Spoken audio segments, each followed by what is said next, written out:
Kabid Lalu Lintas Dinas Perhubungan Subang Jamaluddin menjelaskan kecelakaan bus terjadi karena oli dan rem angin yang bocor. Dugaan penyebab kecelakaan ini terungkap dari hasil pemeriksaan tim KNKT di sub serta mekanik dari Haino di bagian pengereman.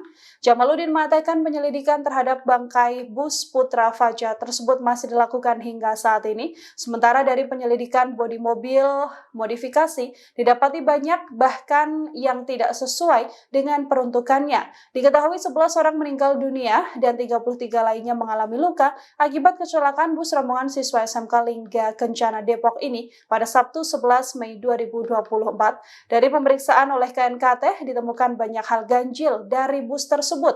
Tampak dari luar bodi bus begitu bagus layaknya bus Heidecker keluaran terbaru.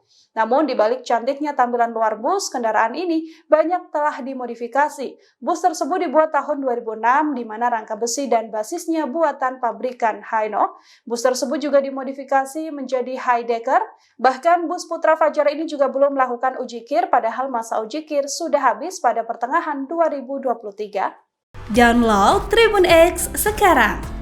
Menghadirkan lokal menjadi Indonesia.